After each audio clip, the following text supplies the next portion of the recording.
Amateur Traveler is in its 20th year now, but can you imagine if I had people on the show who had never been to the destination, but had just read about it or seen a movie about it?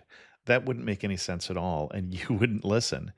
We all know how important it is to receive advice from people who know a destination to get the most authentic local experience. And a great option for experiencing this is Explore Worldwide and their authentic small group adventures, led by local tour leaders, perfect for solo travelers who want to meet like minded people with a desire for adventure. I'm often an independent traveler, but two of my last three trips were with small group tours because they organize everything and it's a lot easier. If you want to recreate the tour I did to Malta, they have a Malta and Gozo Discovery Tour. I'm intrigued by one of their tours called A Taste of Sicily. The company again is Explore Worldwide, and visit exploreworldwide.com to learn more. And thanks to Explore Worldwide for sponsoring this episode of Amateur Traveler. I got my bags packed, I'm on a roll. I'm heading out there and I'm ready to go. I'm looking real good in my passport photo.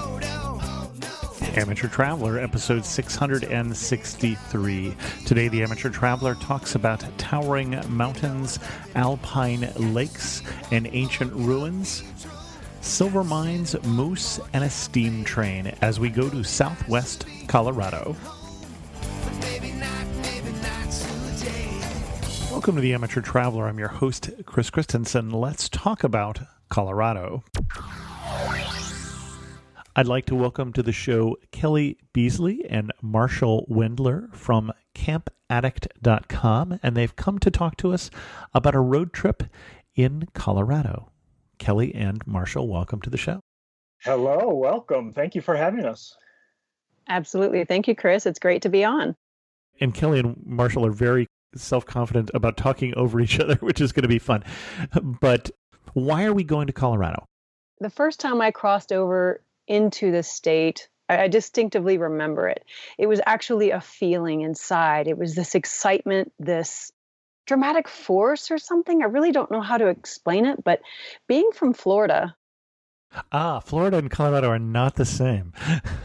Not at all. So I've been very mountain deprived.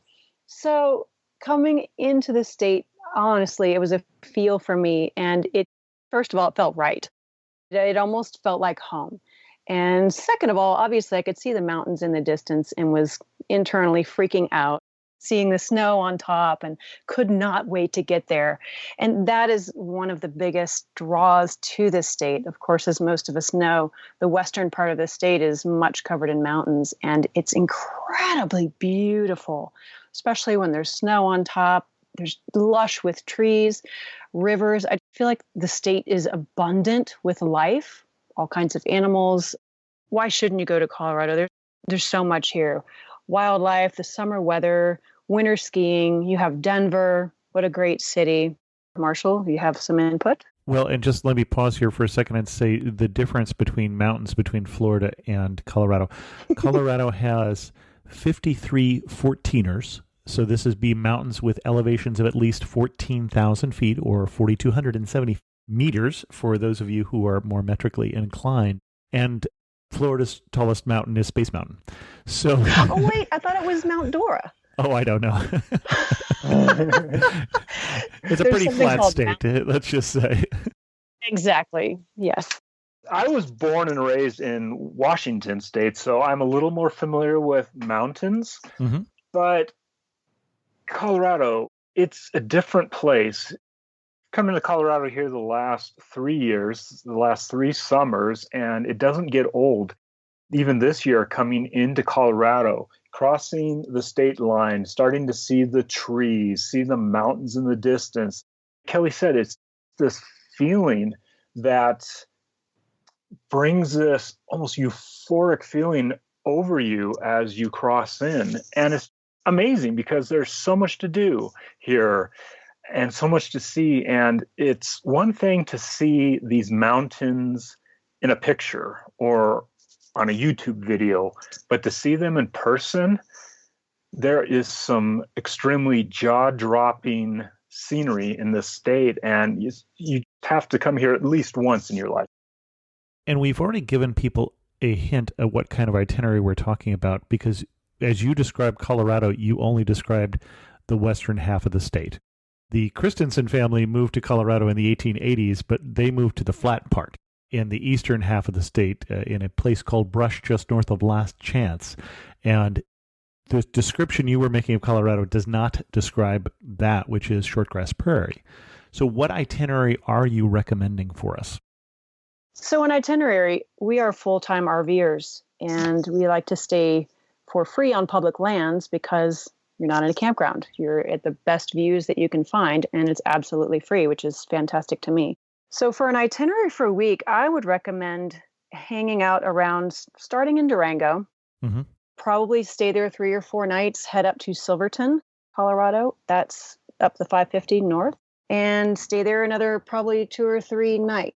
There's going to be so much to do in both of those areas. So many side trips, so many hikes, off-road trips. It's incredible. Okay. And so we're basically doing the lower left-hand portion of the state in this particular itinerary. Yes. Excellent. And you started us in Durango. What are we going to do in Durango? Well, Durango, again, it's a nice, cute little mountain town. It has tons of little shops, great restaurants and bars. I do have a couple of favorites if you want me to go into that. Always. Well, actually, one of the best sandwiches I think I've ever had in my life, not just Colorado, is at a place called RGP's Flame Grilled Wraps. I mean, just the name sounds amazing. And trust me, it is unbelievable. It's a cash-only little place in a little mall called Main Mall. It's actually off of Main Avenue, right there in the heart of downtown. Unbelievable food. I cannot rave about that place anymore. Another fun place, it's a speakeasy called Bookcase and Barber. And the fun thing about that place is you have to have a password. And the password varies. So you can find it on their social media. So they'll keep you going back to the social media there. They have a park downtown, the Animas River Park. And again, it's right on the river there. There's a trail going along the river. You can take your dogs out there. It's a very outdoor focused town. Surrounded by the mountains. You can travel to the west and get right up into the mountains. Takes a little farther to get into them if you go to the north, but it's a cute little city. And again, it's got a very laid back vibe. I really love coming into Durango. One of the ways to spend a day would be to take the Durango Silverton Railroad, which is pretty self-explanatory. It goes between Durango at 6,500 feet, and it goes 52 miles trip one way on the railroad between Durango and Silverton. And it takes you up to Silverton. There's 3 trains a day at the peak summer seasons, and they'll drop you off in Silverton, let you wander around there for a few hours. Then you have the option of either driving a bus back, riding a bus back down to Durango, or you can take the train on the round trip back there. Now, this is a year-round train. They don't run up to Silverton in the winter months. They go halfway up to what's called Cascade Canyon, and it's literally halfway up. It's 26 miles up.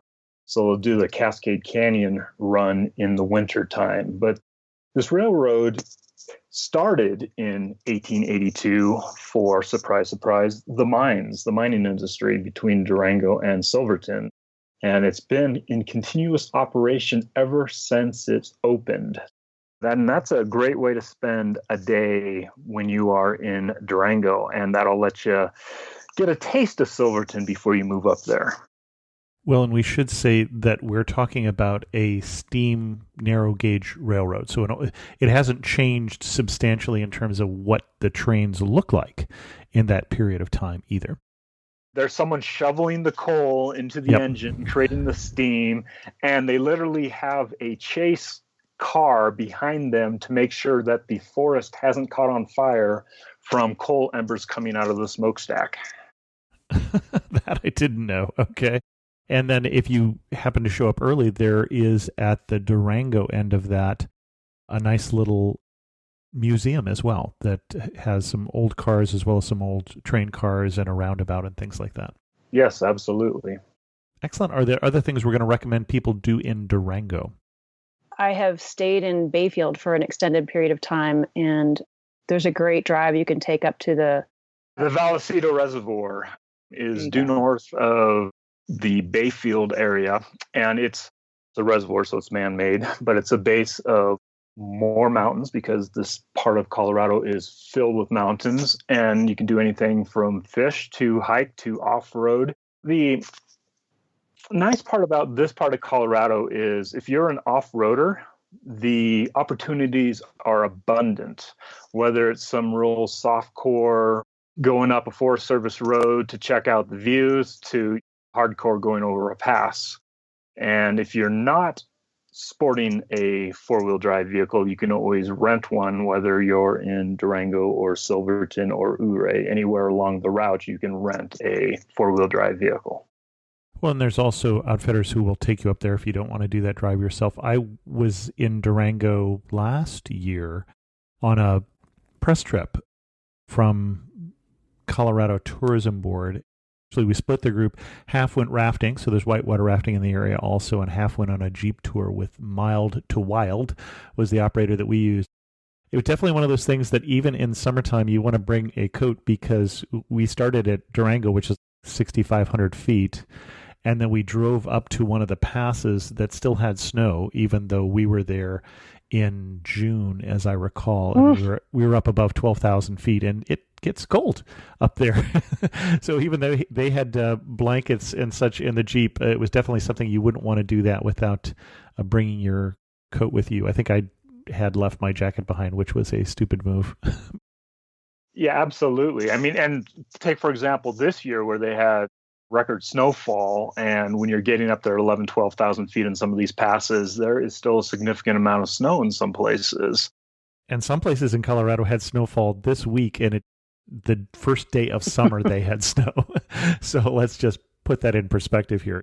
As we said, taller than Florida. So the mountain weather is what we joke about when we're staying in Colorado. It literally will be sunny 1 minute, and then a storm blows through and the temperature drops 10 degrees and the wind kicks up. Yeah. An hour later, it's beautiful again. Yeah, my father said growing up in Colorado, their saying was, if you don't like the weather, wait 10 minutes. Exactly. I've been through those days in Colorado where you do see all four seasons. And it's also tends to be fairly dry. I've also seen places where the snow will fall and it will melt, but there won't be any puddles. It will sublimate. It will go directly into the air, which is not something you see most places. Snow in the morning and gone by the afternoon and there was never any puddle is an unusual thing, but it is a fairly dry place. The one thing I would add, so if you're in Durango, I did two things, one each side of Durango, that you could do either by adding onto your trip or do it as a day trip, and that's two national parks. Just to the west is Mesa Verde National Park, which is as stunning as it looks like in the pictures. You've probably seen pictures of Mesa Verde of the Pueblo people who lived in these cliffside dwellings, and the pictures you've seen are a small portion of the amount of ruins that are in that area. And so that is definitely worth a trip. And the other direction is another Indian spot, and that is Chimney Rock National Monument. And there's a smaller set of ruins up at the top of Chimney Rock. It's a smaller site, but it's fairly easy, very quick to visit. And that's really just outside of Pagosa Springs, which is another resort town in the area known for its hot springs. Yep, and Chimney Rock, you have to be on a ranger-led tour in order to see the ruins. And then Mesa Verde, of course, they've got the ranger-led tours in order to, again, see the ruins. And you can pick up tickets in Durango or at the Visitor Center in Mesa Verde. Excellent. Anything else we want to suggest in the Durango area before we move on? Well, I mean, if you're a mountain biker, mountain biking, hiking, whitewater rafting, or kayaking, you can play in the Animas right there in town. It's really a outdoors person's paradise because it's got a little bit of everything, and it's only at 6,500 feet. And I say, quote unquote, only at 6,500 feet, but that's fairly low for a Colorado mountain town. So it gives you a chance to acclimate before you pop up to Silverton, which is almost 3,000 feet higher. Okay. Well, and you mentioned mountain biking. One spot you can do that in the wintertime, it's a ski resort, is Purgatory. Purgatory is a ski resort just outside of town, named the best value ski spot in North America by TripAdvisor. So I'm told it is a good ski spot. I have not been there in the wintertime, but they do a lot of other things in the summertime, including tubing down ski slopes and zip lines and all sorts of other things, rope courses and such. But I know mountain biking, I believe, is one of those as well. I'm sure that there are other places in Durango itself to mountain bike as well. Yes, thank you for bringing up Purgatory. Yeah, Purgatory, great ski area in the wintertime. In the summertime, there's actually some boondocking or free camping in the area if you've got a small enough rig. Interesting. Yeah. Okay. We were just up there a couple of weeks ago scouting it out. It was still a little soupy when we were up there. We actually did a run up to Silverton because, again, it's one of our favorite towns. And we went up there for lunch and we're poking around and checking out our favorite camping spots up there, which was under snow when we were there. That whole 550 run. 550 being a highway. Between Durango, Silverton, Ouray, up to Montrose. There's camping all along there, as long as you've got a suitable size rig to fit in there. And if you are not camping, let me recommend two places that you can stay that I have some experience with. The Strater Hotel is a historic hotel where every governor of Colorado has ever stayed since 1887. That's in downtown Durango. Pretty hotel. It's not cheap, but it's an interesting place even just to visit or get a drink in the saloon there, all furnished with antiques. And then we mentioned in Purgatory has lots and lots of basically summertime condos or ski chalets in the wintertime. Not cheap in the wintertime, but some deals available in the summer. Excellent. And now we're heading north. We are headed north to Silverton. Again, just one of my favorite little towns. You come up the 550, you will cross over a big pass, and then you come down and boom, all of a sudden it opens up and you see this little grid work of a cute little town. It's unbelievable. Definitely should try that in the fall. There's lots of aspens, great leaf peeping around that area. Silverton is a place where I see moose almost every single time I've gone there. Really? Yes. I do not think of moose in Colorado. Huh. Oh, yeah. Oh, it was a moose haven.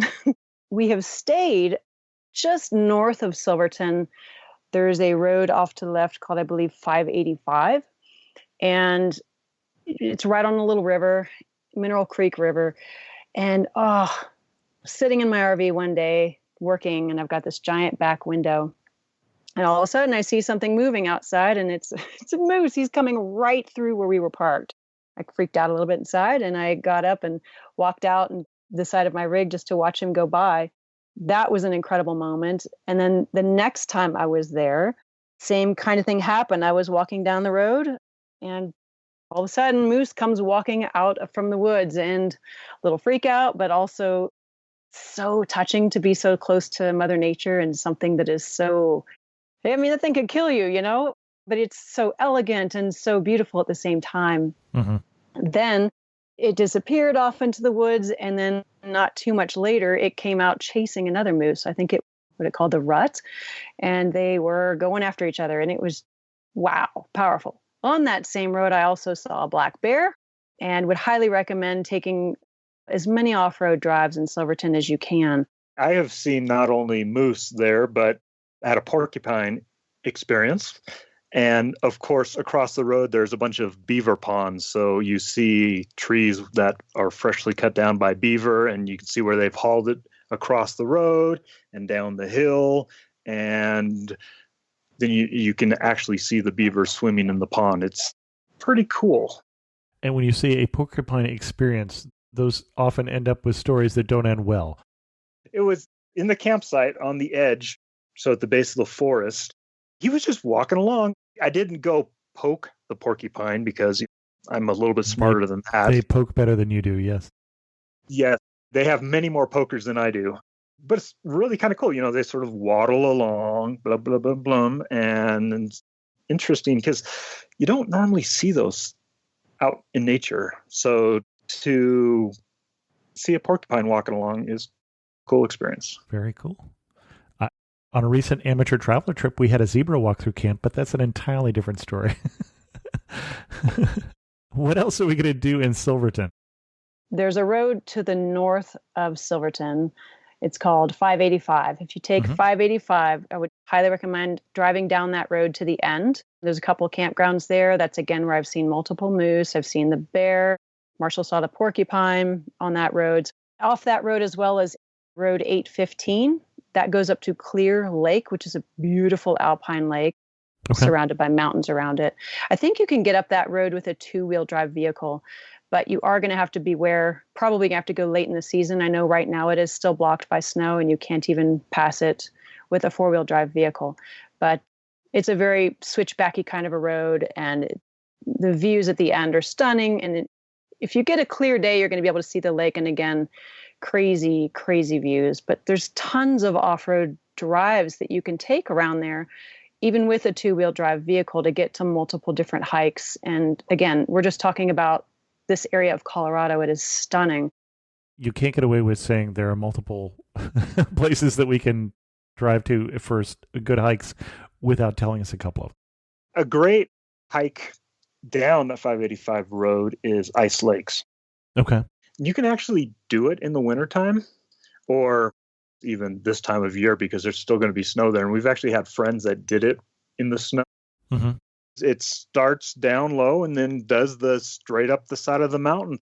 And Ice Lakes is... Konnichiwa, I'm Yuki, a tour leader with Explore. Who knew that hidden among Tokyo's towering skyscrapers was a peaceful tea house surrounded by ancient trees and serene ponds? Actually, I knew. It was my mother's secret sanctuary. Not everyone knows about Tokyo's Hamarikyu Gardens. Arigatou gozaimasu. But you will if you explore. Search exploreworldwide.com and don't just travel, explore. If you've never seen an alpine lake in Colorado, or I guess anywhere that you have alpine lakes, they're stunning because it's this idyllic setting, this little lake nestled down at the base of some mountains, and you almost are ready to hear the song from Sound of Music start cranking up. And I'm picturing a very, very blue lake, usually when I think of an alpine lake here in the summertime with some green grass around it, that sort of thing. Am I in the right mental picture here? You are in the right mental picture. Probably not going to have grass all the way around if you're in Colorado at altitude, because you're going to have the rocks that have come down to the rock slides into the lake on one side, and then maybe the little meadows over here. It's going to be really varied, but yeah, I mean, that color and it's this peacefulness that you don't get anywhere else being in this alpine lake. And you can soak your toes in the water if you've had the hard hike up there. And I was going to say peacefulness except for the sound of my breathing, because you started me hiking, I believe, at 9,000 feet and then said I was hiking straight up. You don't want to do this when you're rolling into town. Okay. The first time we hit Silverton was the one and only time that I ever suffered from altitude sickness or being affected by the altitude. And it hit me for about 2 straight days. I felt like crap, my head. And it's just like, I don't want to move. I don't want to do anything. And that's because we went from 5,000 feet-ish to 9,500 feet. Even that jump was enough to put me in a little bit of altitude sickness. So you definitely don't want to fly into Durango from Florida and shoot up to Silverton the same day and then try and do this hike. Yeah, climb another 1,000 feet up to this wonderful alpine lake, because you are going to die. So we'll do this later in our trip after we've acclimated a little more. The other thing I have to ask, when we were talking about the roads still have snow on them now, what time of year do you recommend for this trip that we're talking about? Sort of a crapshoot, because we've been up there this time of year and it's been perfectly clear. But I'll probably increase my chances if I do it in August, is what I'm hearing. But you can't go too late in the season, because we've been in September where it's snowing again. Yeah, so exactly. It's this really narrow window when you're talking 9,500 feet and higher of good weather, and it varies from year to year. Another good thing that you could do when you are acclimating to the altitude. And, the name of the town is Silverton. So, and it's one of these mining towns, obviously, because that's why all these towns in this part of the world exist, are mines. Gold was initially found in Silverton. Well, that's confusing. In 1860, but silver was discovered in 1873, and the town was formed in 1874. So I guess they were still on the silver high when they named the town. And you actually had mining in the area until 1991. So it's a very mining-rich history. And you can't go on any of these drives without seeing signs of mines. I mean, you can see signs of mines standing in town, looking up on the hills or the mountains there. But there is a mine that you can go tour, and it is called Old 100 Mine. And it's about 5 miles to the east of Silverton, so it's even farther into the mountains. Okay. And for $22 per adult, you get the 1-hour tour, and you actually go a third of a mile into the mountain. So if you are afraid of tight places or afraid of the dark, probably not the tour for you. But that gives you a taste of the mining history. And so that's definitely something that you could do while you are acclimating to the altitude. Okay, excellent. You can also eat and drink. Well, although you want to be careful with the drinking, we should say, too. You're going to feel it a little more at altitude, which has fooled many a person, I think. Yes, it has. What kind of eats and drinks are you going to recommend? I have a couple favorite places in Silverton. The first one is called Avalanche Brewing. It's a cute little blue ski shack looking place. Mm-hmm. They have appetizers, pizzas, wraps, things like that. So I tend to goon on the Southwest chicken wrap there. And also I'm a pizza fan. So they're Neapolitan pizza. It's got like pesto, I think a balsamic reduction, and definitely sliced tomatoes, because that's a big favorite of mine. And then for dessert after that, Rocky Mountain Funnel Cake Factory. That place is fun. They make funnel cakes of all types. They have every topping you could imagine. Chocolate, nuts, powdered sugar, of course. Make whatever you want. It's a cute little place as well, and super, super funnel cakes. You suggested there were lots of hikes and recommended one. Are there any other hikes we want to talk about before we move on from that topic? Any hikes I can do with funnel cakes? That's really the question. Any hikes I can't do with funnel cakes is probably a better question. I could do any hike with funnel cake, Chris. Just throw it in the backpack, take it along. Yay. In terms of hikes, we'll recommend that alltrails.com is always a good resource for what hikes are in an area. So if you're looking for things. The other thing I wanted to say is you mentioned, Marshall, the silver mining and the gold mining. One of the things that's interesting about Colorado, especially this western half of Colorado, is that whole mining history. And of course, most of the towns that started as gold mines and silver mines didn't survive. And so one of the things you will find is all over the state, ghost towns. And if you're into ghost towns, I know that there's a list of them on the Colorado Ghost Towns post in the Colorado site. There is, for instance, one near Silverton, but they're really all over the state.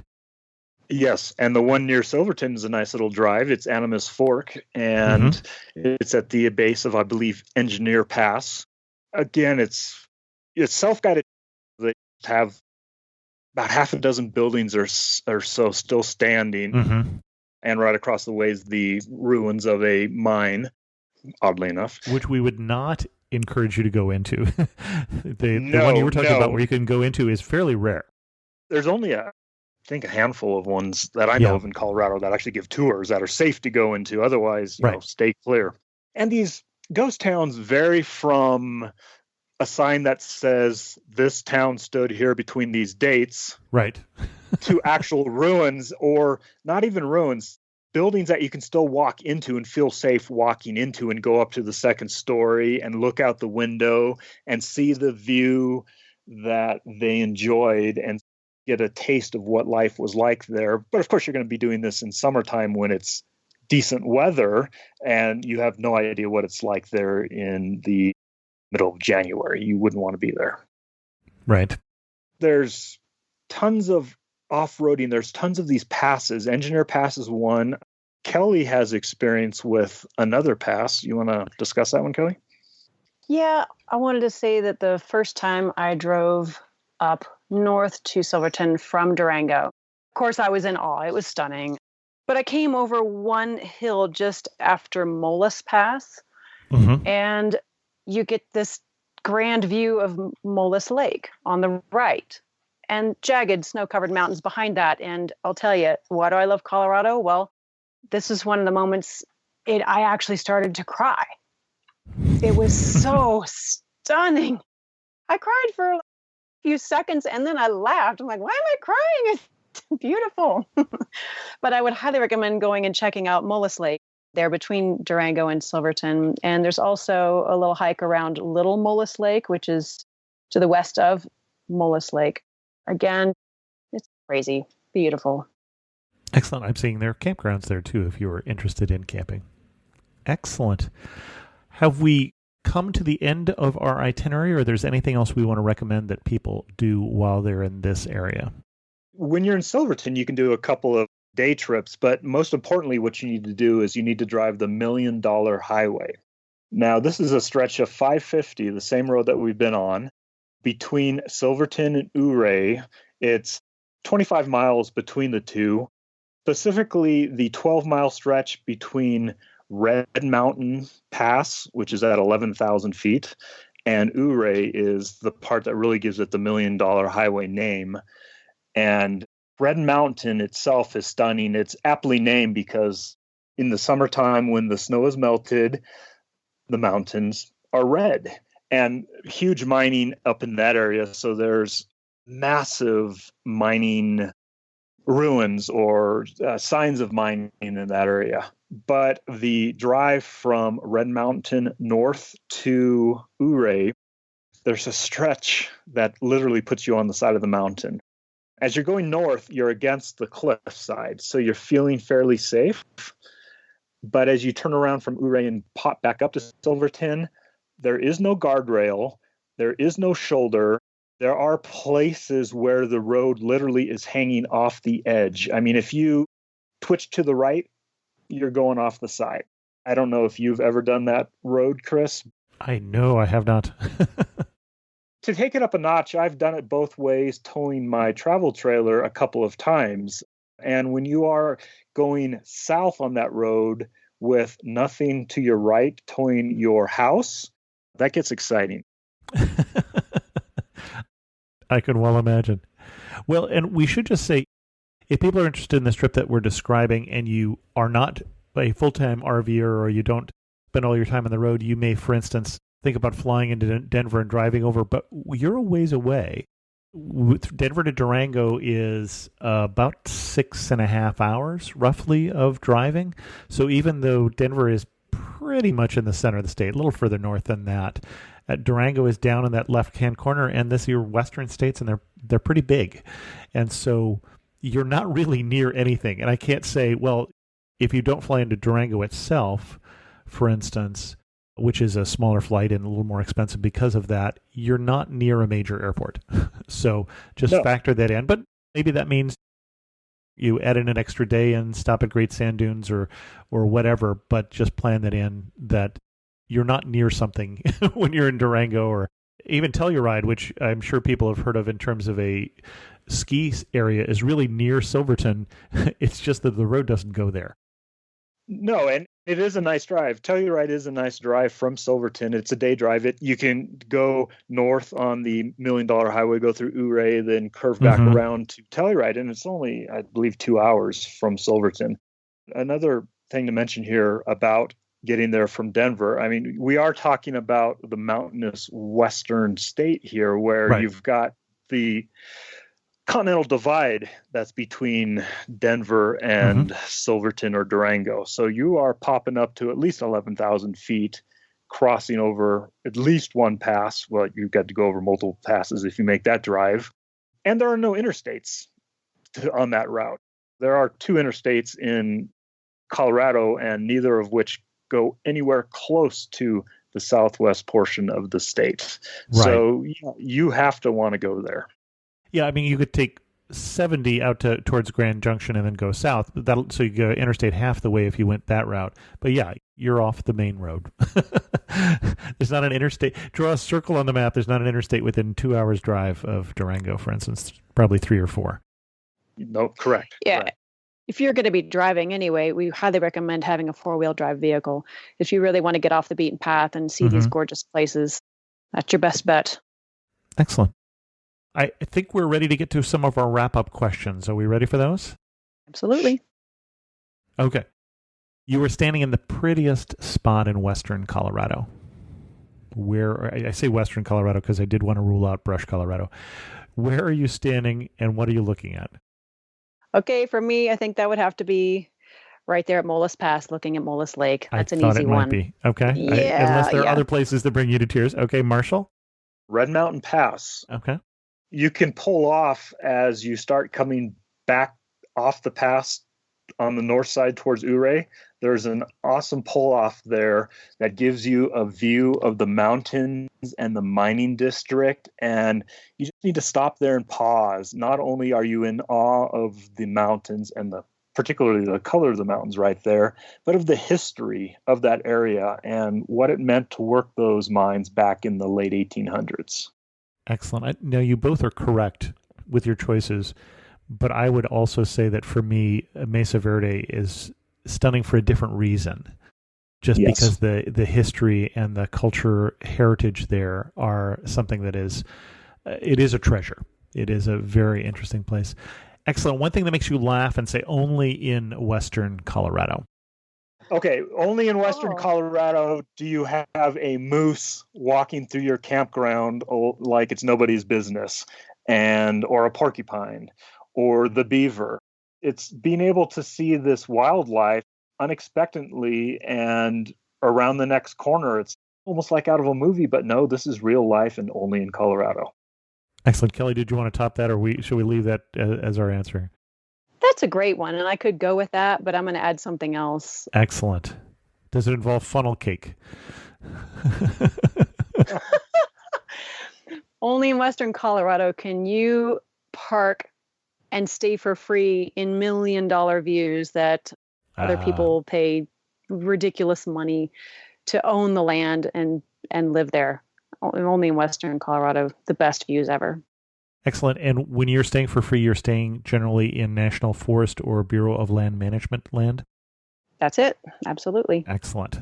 We've given that tip recently, but I wanted to bring it up on this particular show. And if you had to summarize Western Colorado in just 3 words each, how would you summarize it? I would have to say, I know it's overused, but stunning, powerful, and erythral. Erythral. Well, I believe that is the first use of that word on the show. Yay, me. I would just say awe-inspiring beauty.